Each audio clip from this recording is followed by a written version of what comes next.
Terima kasih Anda masih bersama kami pemirsa, tentunya di talk show eksklusif DPRD Provinsi Jambi dengan tema kita kegiatan belajar mengajar di tengah pandemi. Dan balik lagi tadi sebelum kita beralih sedikit Pak untuk masalah bansos ini, apakah ditemukan lagi permasalahan? Pak Hafiz atau Pak Hairil mau jawab? Silakan. Ya, makasih. Memang kelihatannya dengan kondisi sudah berulang kali bantuan triwulan, ini sudah 1 tahun, agak sedikit minim memang kesalahan prosedur, tapi memang tidak ada berapa bentuk kesalahan yang kita temukan di lapangan. Kita turun di lapangan, pertama tidak ditemunya orang dengan alamat, yang kedua berpindahnya alamat, yang ketiga ada beberapa orang yang telah mendapat PKH, bantuan yang sebelumnya dapat dari kabupaten kota atau bantuan pusat sehingga tidak mau menerima, dan kesadaran dia menyampaikan ke pihak panitia atau di kabupaten kota penerima, dia bilang bahwa dia tidak menerima. Itu kesalahan yang kita melihat hari ini. Tapi sudah diperbaiki. Sudah Pak, diperbaiki ya. Dan juga tentunya sudah diingatkan dari Dewan ke pemerintah mengenai data ini. Ya. Baik Pak, kita ke dunia pendidikan. Tadi kita sudah berbicara tentang bagaimana dampak dan juga kesigapan pemerintah mengenai kasus tren naik atau turunnya yang terkonfirmasi positif COVID-19. Pendidikan ini sudah hampir 1 tahun anak-anak kita di Provinsi Jambi, mulai dari SD, SMP, SMA, SMK itu di rumah dengan sistem dalam jaringan atau daring. Nah, Pak Hairil, seperti apa yang terdampak dunia pendidikan di Provinsi Jambi? Ya, kita melihat hari ini dalam 1 minggu ini anak-anak kita sudah mulai bersekolah memang. Tapi di satu sisi lain ada orang tua yang was-was untuk melepaskan anaknya sekolah. Tapi kita melihat berapa sekolah kemarin kita dalam rangka reses Komisi 4 kita himbau untuk melihat sekolah-sekolah bahwa memang di sekolah sudah memenuhi standar protokol COVID. Tapi di sisi lain dalam kondisi keterbatasan kemampuan dana BOS, misalnya ada sekolah-sekolah di kabupaten kota yang dana BOS ini kan bersumber dari jumlah kumulatif anak. Kalau di satu sekolah itu kumulatifnya banyak, jumlah anaknya banyak, tentulah dana BOS-nya besar. Tapi di sisi lain di daerah ada sekolah yang cuma ada 100 atau 200 orang. Nah, memang kondisi kita melihat ada memang yang ditemukan, wartawan juga menyampaikan kepada kita bahwa memang standarisasi protokol COVID itu agak sedikit minim memang. Misalnya dari sisi cuci tangan atau yang lain. Tapi setidaknya berupaya betul para Kepsek, para guru kita untuk menyelesaikan persoalan ini sehingga ini sesuai dengan protokol COVID. Mungkin itu yang kita melihat hari ini gitu. Tapi di sisi lain kita melihat bahwa anak-anak kita hari ini ada juga yang tidak sekolah.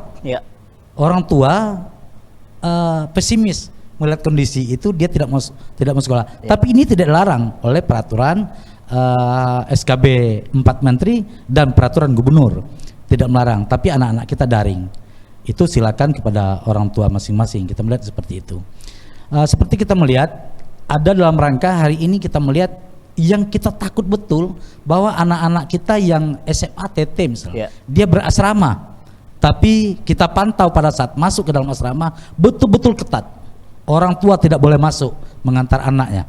Orang tua hanya sebatas pagar. Ini betul-betul ditangani oleh guru dan kepala sekolah di SMA TT misalnya atau SMKPP. Ini 2 sekolah yang kita berasrama hari ini. Mungkin itu yang kita melihatnya. Baik, beralih ke Pak Hafiz. Pak, bagaimana Bapak menilai dan melihat keefektifan belajar dalam jaringan yang sudah kita lakukan hampir dengan 1 tahun seperti ini? Apakah ini efektif?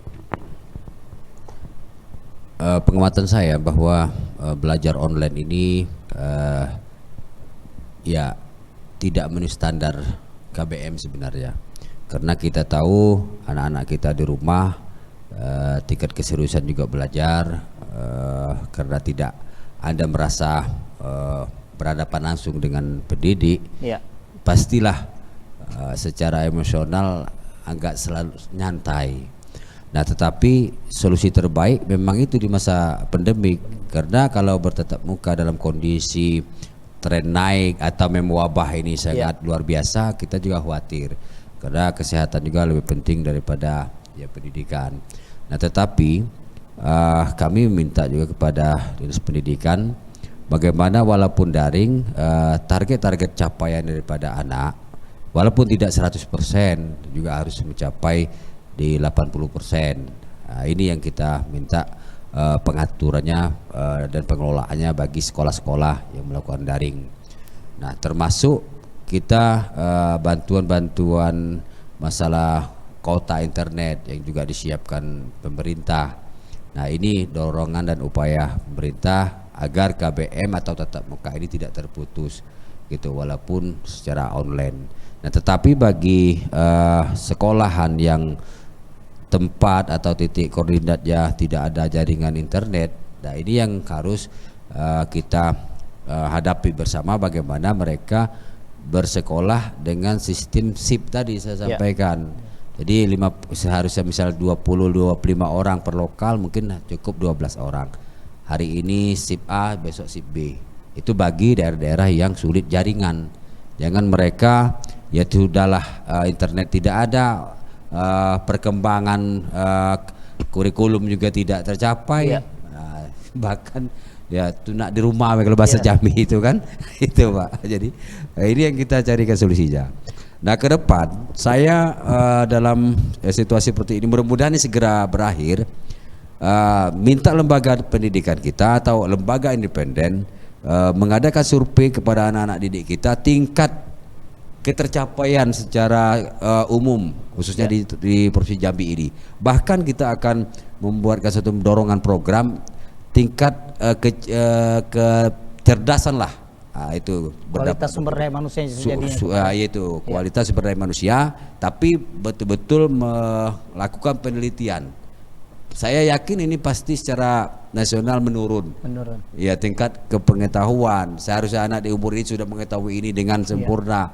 Pasti ini akan menurun. Jadi lembaga-lembaga itu setelah mungkin berakhirnya COVID ini akan kita dorong untuk mensurvei tingkat kecerdasan, kepintaran anak-anak regenerasi kita. Ini akan kita dorong sehingga kita tahu solusinya untuk percepatan. Nah, gitu untuk masa yang akan datang. Baik, berarti di sini juga kita tahu bahwa pengamatan dari anggota Dewan Provinsi Jambi, peningkatan kualitas sumber daya manusia dengan adanya pembelajaran secara jarak jauh atau secara dalam jaringan ini membuat penurunan terhadap tingkat kualitas sumber daya manusia khususnya untuk anak didik generasi muda di Provinsi Jambi. Nah, melihat dampak pengaruh belajar daring terhadap psikologi anak di masa pandemi ini seperti apa Pak Heril? Iya, pertama kita melihat kejenuhan anak gitu. Iya. Di samping kejenuhan anak untuk belajar. Tapi gini daring. Pak, ada cerita juga saya potong sedikit. Ini kebanyakan terkadang anak-anak sekarang sudah bosan, jadi yang buat tugas orang tua jadinya. Ya. Ini banyak ditemukan juga Pak. Silakan lanjut Pak. Iya, memang kelihatannya nggak usah anak orang lain. Iya. Anak saya saja di rumah terkadang itu, ibunya yang buatnya gitu.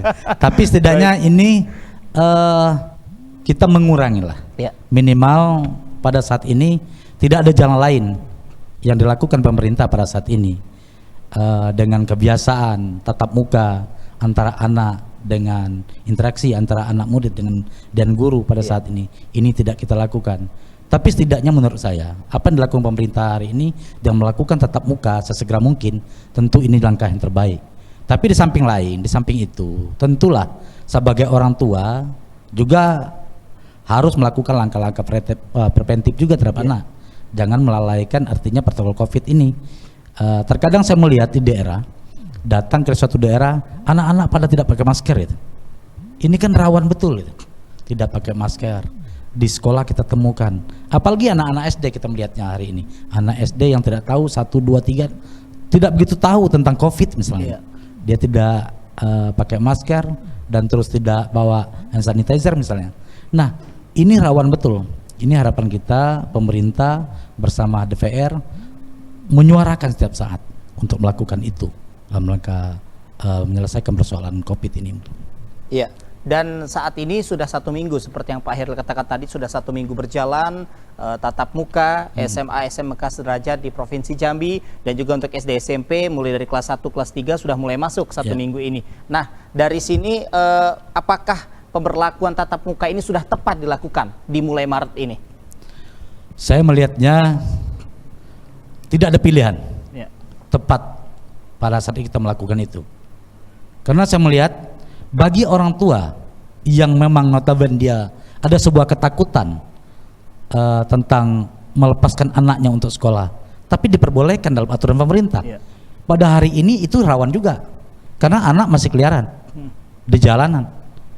Ada berapa anak yang memang berapa kelompok yang tidak mau sekolah dengan alasan takut, orang tua juga membiarkan, terkecuali pada saat dia tidak memasukkan anaknya sekolah, dia daring, tapi anaknya tidak tetap di rumah dan melakukan les misalnya, pembelajaran secara online misalnya. Ini kan tidak juga. Yang terjadi tidak demikian.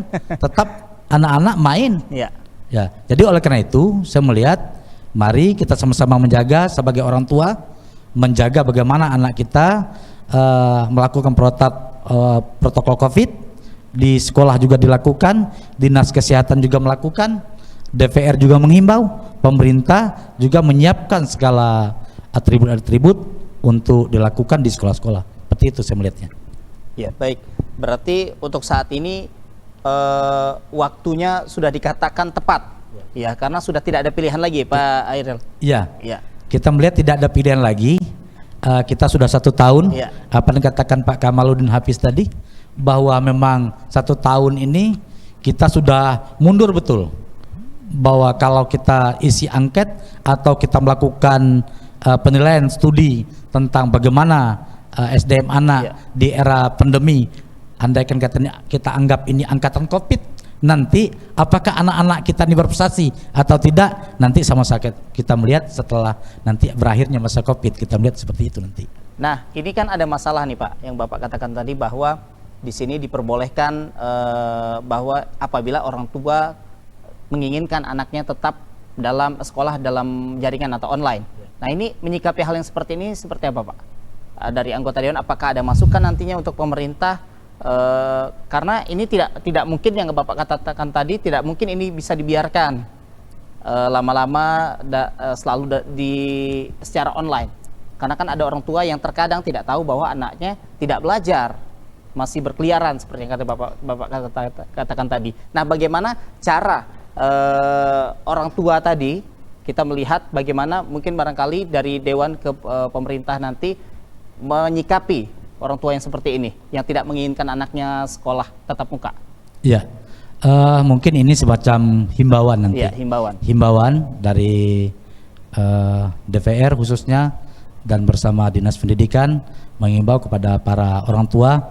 Memang pada sisi lain kalau pemaksaan kehendak dalam sisi aturan juga tidak baik, tapi kita menghimbau agar kiranya kita melihat di sekolah hari ini sudah cukup penanganan COVID dengan baik. Mudah-mudahan saja ke depan lebih baik lagi dengan penanganan COVID ini di sekolah-sekolah.